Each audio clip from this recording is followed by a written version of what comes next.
Hey guys, thanks for joining us. Josh and Charlie here. We're going to take you guys through something that is core to our company and the essence of who we are. We call it the basement. And we call it the basement because, of course, we're Base Hospitality Group, and this is the foundation that makes us who we are. And today we're going to take you through 8 different philosophies that make us who we are as an organization. So, without anything further, No one more important than the other. that's right. Try before you notify. So, before we dive into try before you notify, we're going to be talking about this a great deal over the next 6 months. You're going to hear this over and over and over again. And the reason for that is because it's so deeply a part of who we are, it's going to become the biggest part of our messaging to all of you and for all of you until it becomes normal for you to exist in this reality. Each of these topics will come up in almost every conversation that we have. So if you bring something up, don't be surprised to hear us respond to you with try before you notify. And if we do, it's your job to evaluate, did I try before I notified or did I not? So try before you notify. What's that about? Well, the essence of try before you notify is, have you exhausted all of your resources on property within yourself at your disposal before to solve a problem, before reaching out off property to Banjo, Jim, Charlie, myself, Bobby, Jonathan? Because the quickest, most efficient way to fix a problem is to fix it on the spot, and you have the power and empowerment to be able to do that. So exhaust all your resources before you notify someone else of a problem that you have not already tried to fix. We've got great teams in each property, and you have a great set of resources in each property, and those are designed so that you can solve 99% of issues that should arise before you bring someone else into it. There's a couple things that I want to touch on that have to do with that. One is, if you have an issue with someone in your property and you're trying to hash something out with a colleague, don't engage Jim or Jonathan or myself before you talk to that colleague. Go to that person and try to hash it out. The only time we should get drawn into it is if you guys cannot solve it or resolve it on your own. The second thing is, if we know you've exhausted all your resources at the property level, we love to get involved to come and help you guys. It's nice to feel needed once in a while. But this try before you notify is the antithesis to upward delegation, which basically says, hey, my boss, come do my job for me. And that's not who we are, and that's not who you guys are as a part of this team. So this is, in essence, us giving you the full authority to do everything under your scope of responsibility and at least give it a great shot before you draw us into the conversation. One last thing, it does not eliminate the need for good communication. So some of you guys maybe err on the side of doing so much that you forget to let us know that something's happening. A good example, you got rooms that go out of service and you're trying to get them fixed. If those rooms are going to be down for more than 48 hours, it's your responsibility to let us know that they're down and why they're down. So try before you notify doesn't replace good communication. It just makes good communication about the right things instead of trying to hand off your duties and responsibilities to someone else. So one of the pieces you'll find all of us doing, when you call, if you call with an issue or just something that you want to discuss, best practice, list off what it is you've already tried. It speeds up, makes communication more efficient, and it helps us come up with a better solution and collaborate together when we know what's already been done. So the effort that you put in on the spot in the moment when the issue arises makes finding a solution that much easier if it comes to the point where you do need outside help. All right, the next group of core values is kind of what you would fall under the performance management techniques, right? Mm-hmm. And these are, you'll hear these from Josh a lot, and he's the creator of both these phrases. And one is will over skill, and the other is inspect what you expect. So these are basically the performance management philosophy of our organization. Inspect what you expect. You've probably heard me say that, but it's not fair to our staff or employees if we do not follow up behind them and inspect our expectations of them. And so if we tell somebody to do something and then we wait a year before we follow up with them or make sure that it's being done correctly or appropriately, and then get all angry about it a year later, we're not doing them justice as an employee and a team member and a colleague. And so it's our job to make sure that everyone knows expectations clearly and that we inspect those expectations as they're being performed, not only just to make sure they're being done correctly, but to help coach so they can get better at them.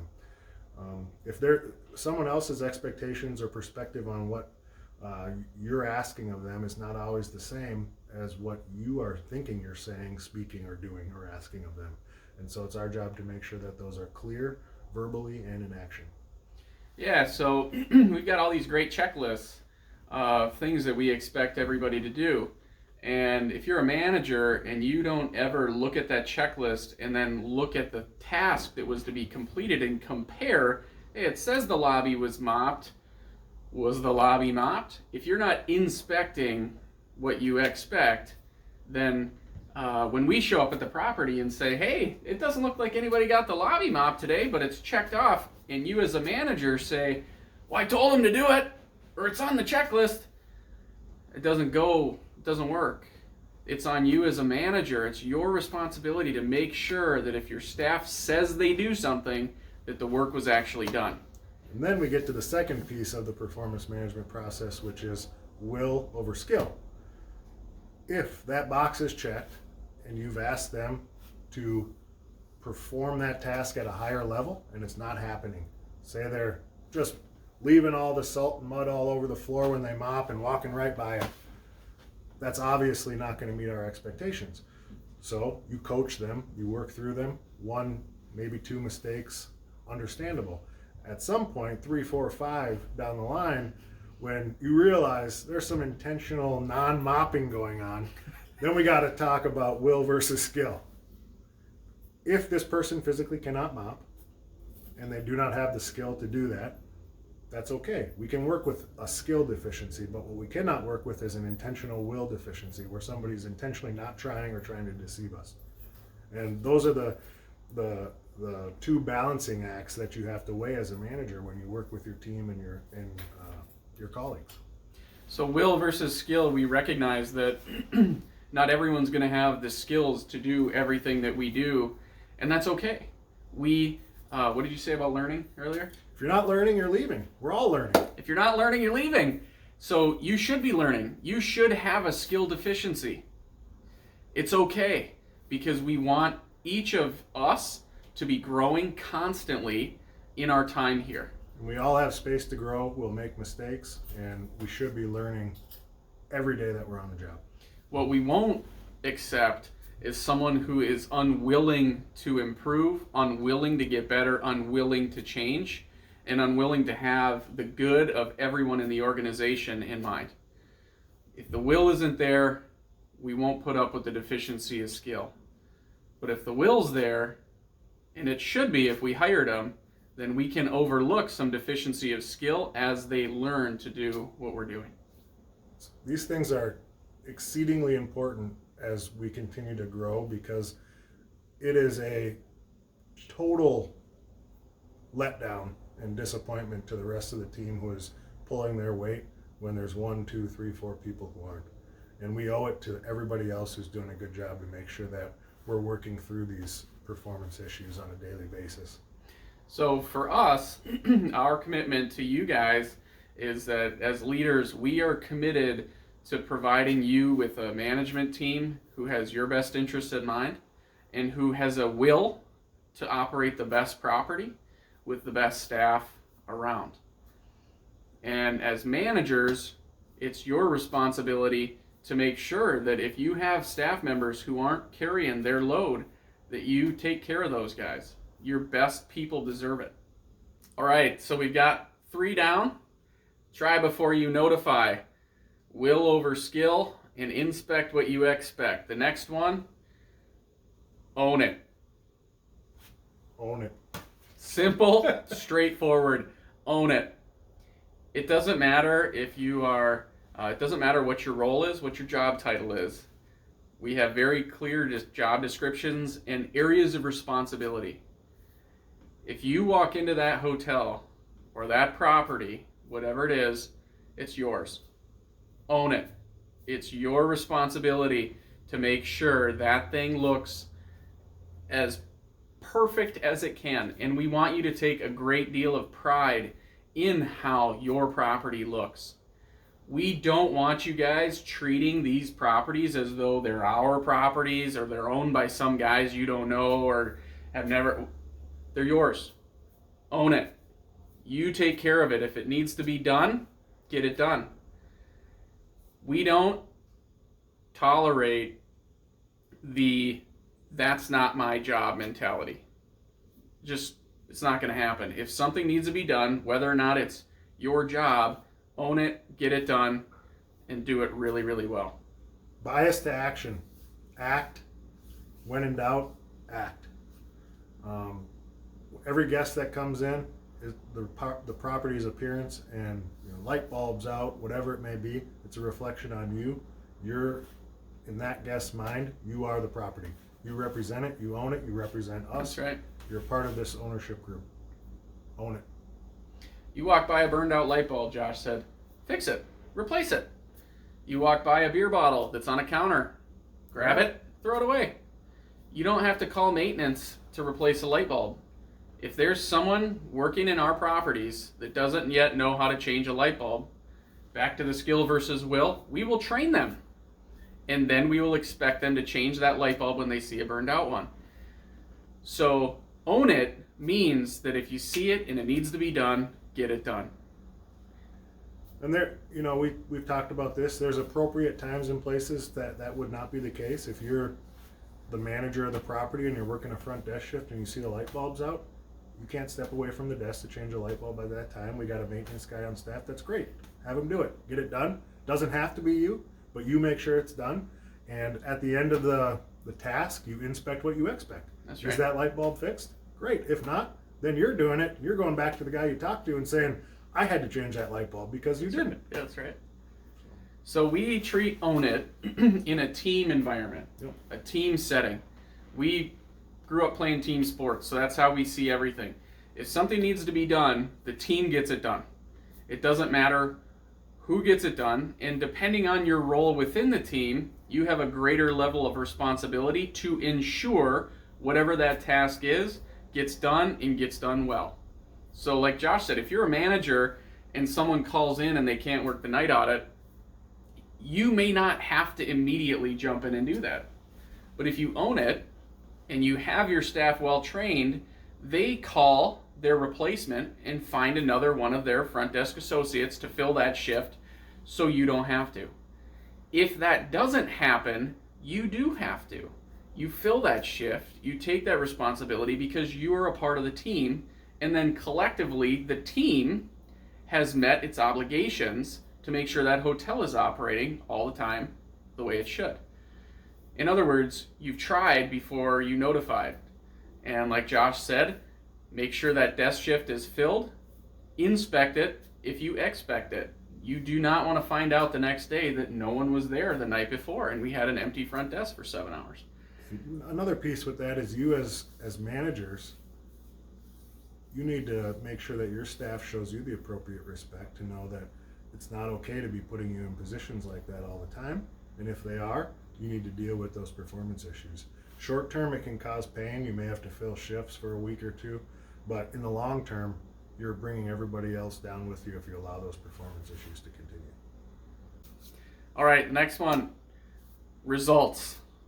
The right way, all the way, today. It's a lot there. There's a lot there. So let's start with results. Results we have metrics that will be passed on as a segue or a next step from these core values. Financial metrics, guest satisfaction metrics, staff satisfaction metrics, financial metrics. Did I say financial metrics? So We are a for-profit business after all. yep, that's how you get paid. And we will make sure that all of these metrics are clearly delineated and passed on to you in the coming week to 2 weeks as a part of this results core value. Yeah, results. We are results oriented. We expect great results. And we give you the tools, we give you the empowerment, we give you the authority to deliver results. And if we're not delivering results, we got to change what we're doing until we do. So, because we're results oriented, we expect results to be delivered and met or exceeded, but we expect it to be done the right way. The right way means with character, integrity, honesty, humility, treating people appropriately. So we're not cutting corners to get results. We're getting results because we're performing better than the folks next door, not because we're cutting corners or treating people inappropriately. That's right. We care about people. We are going to do things the right way, even if it's the hard way. Josh used a great example in the last point about if you're a front desk manager or you're a manager of a property and you have an underperforming staff member, care enough about your well-performing staff members that you'll do the hard thing, not cutting corners, and fill a desk shift for a week or 2 weeks because you eliminated the problem staff member. Your good people deserve it, your company deserves it, and by doing so, you're going to produce results the right way. The next part of this is all the way. So we got results the right way, all the way. All the way means seeing that result through to the finish. So you may think you have a result, but every day we're constantly working. Guest satisfaction scores are never going to be high enough. We can shoot for the moon and land on the stars, vice versa. Yeah, it's good. Yeah. Shoot for the stars, land on the moon. Mm-hmm. Vince Lombardi once said, "In this life, we'll never achieve perfection, but in pursuit of perfection, we hope that we might achieve excellence." So we're always trying to get better. And all the way means that we don't take a task just part way. If I check a box that I cleaned the public space restroom, that doesn't mean that I cleaned 2 of the stalls and leave the 3rd one unfinished. It means that I said I would do this completely. I checked that I did it completely, so I did it completely. Follow through, make sure everything is done all the way to completion. Josh said earlier, don't cut corners. That's what this is about. Get it done all the way. And the last part of this is today. This is about urgency and tenacity. When something pops up, we are not the type of people or organization that say, well, let's just push it off till tomorrow. Hey, I've got a potential group block of 40 rooms for 3 nights. Well, I'll call them back tomorrow. It's been a long day. Today, all the way. You're going to make yourself sleep much better at night when you take care of things when they come up. Procrastination is your worst enemy.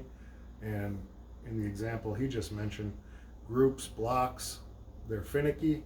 They can make a decision that moment. They want answers now.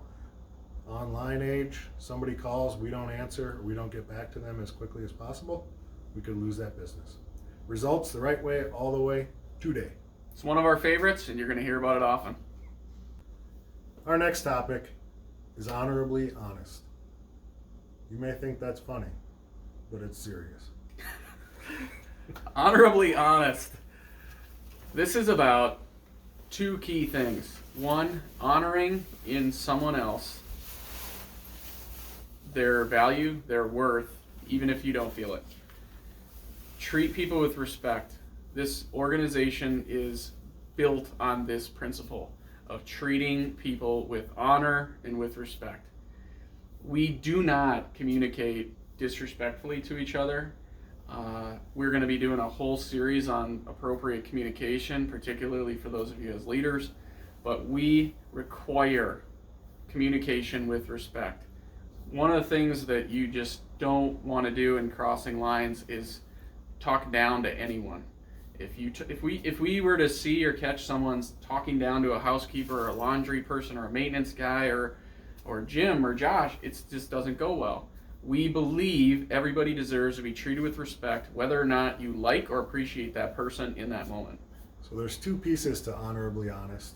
It's how you speak to people, how you treat people, and it's also making sure that they know what it is you're trying to get across at the end of the conversation. Direct, radical candor, honesty goes a long way to forming a foundation in a relationship. If you don't know what somebody's really thinking, then there's always going to be trust issues. So we're honorable in how we talk, how we approach people, how we act, how we text, how we email. We think about how those words could impact other people, but we are direct and clear, and we make sure that the point of what we're trying to say gets across appropriately. So honorable is how you say it, and honest is what you say.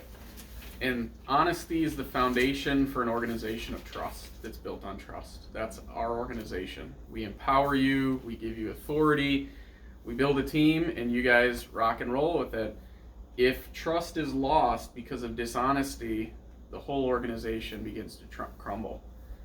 Honesty is not only imperative, but it's also a requirement for everyone.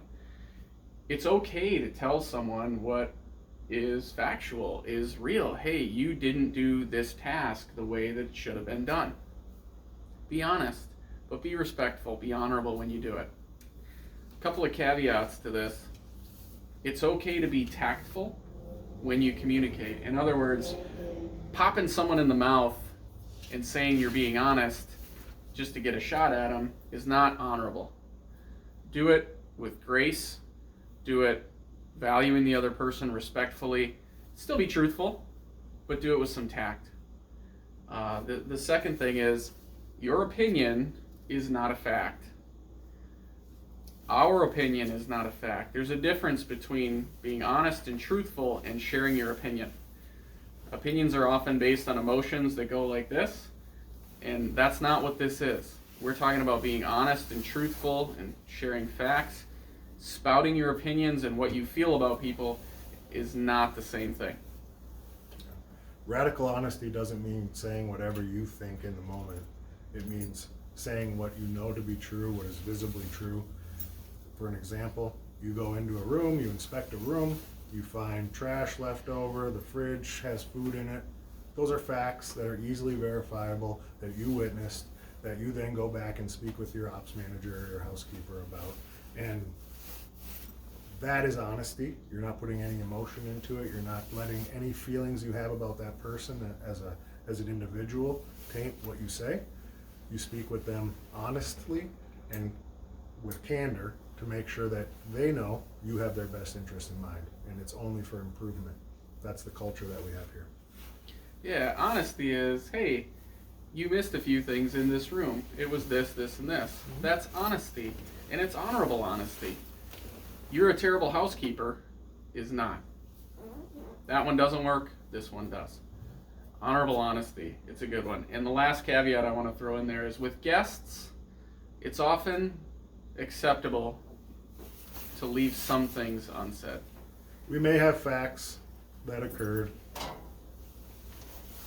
How and when we use them with guests may not be necessary. So it's okay to bite your tongue when a guest comes to you and you know that there may not be truth to everything they're saying. We're going to survive a guest who wasn't perfect. So sometimes the best approach with this is just to take it, absorb it, have broad shoulders. You don't need to respond to everything that's said with honorable honesty as it comes to guests. Sometimes silence is the best approach. They walk away, you walk in the back, let out a little shout, come back with a smile. That's right. Next up, never entitled, always earned. This one's kind of a favorite, and it sounds really harsh and really severe. We like to say that we're the organization where entitlement goes to die. And we say it tongue-in-cheek because we legitimately feel privileged to be a part of this organization. We get up every morning excited about what we're getting to do, and that'll come in a little bit later. But we also expect that everyone working here approaches work without this sense of entitlement as though everything should be handed to them, and with a sense of not only gratitude but also that I got to prove it, right? Yeah, every day. And one thing that goes along with that is it's our job to make sure that our job as leaders, so folks on the other end of this as well as us, to make sure that we are showing appreciation for the effort that's in place and that's occurring every day on our property. So we're never entitled to what we have. We're earning it every day, and we're appreciative of the effort that is being put forth. Yeah, never entitled, always earned kind of speaks to the idea that every morning we're going to get up and try to prove ourselves again as the best at what we do, so that complacency doesn't creep in and begin to eat away at who we are.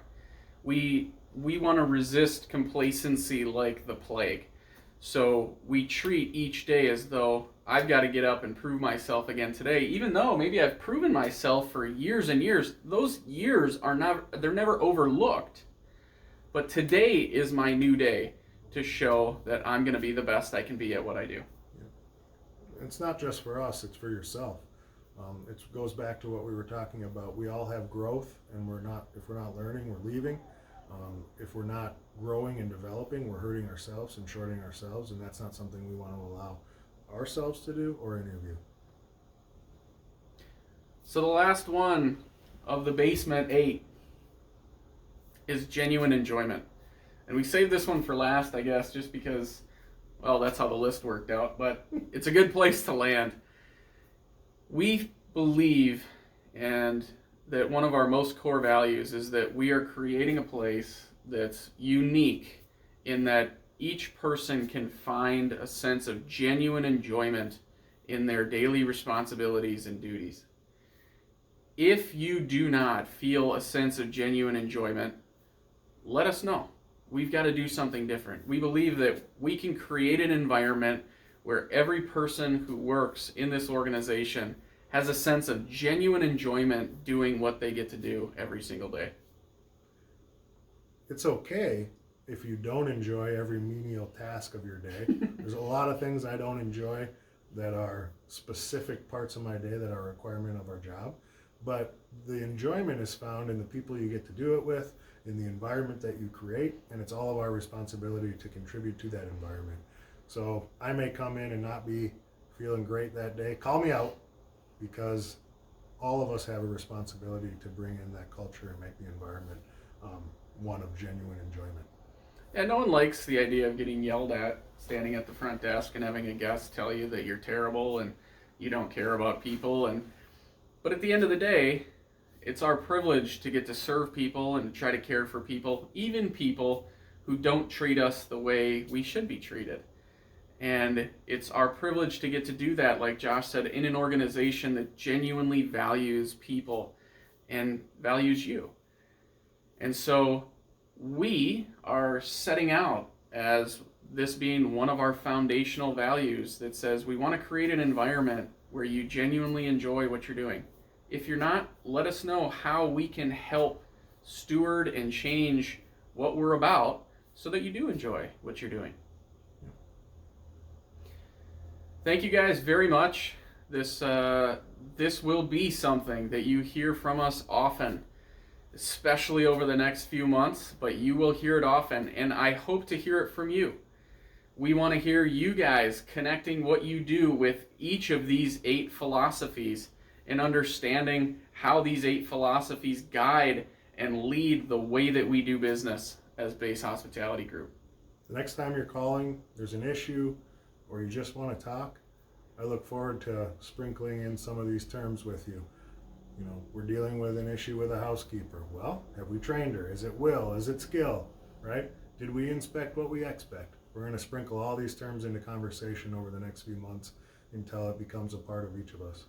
And we hope that before you pick up the phone, you'll evaluate, or before you have a conversation with someone, you'll evaluate what you're about to say and what you're about to do in light of each of these different philosophies. I'm about to pick up the phone and call Josh. Did I do this? Did I try before I notify? Oh, I didn't try anything yet.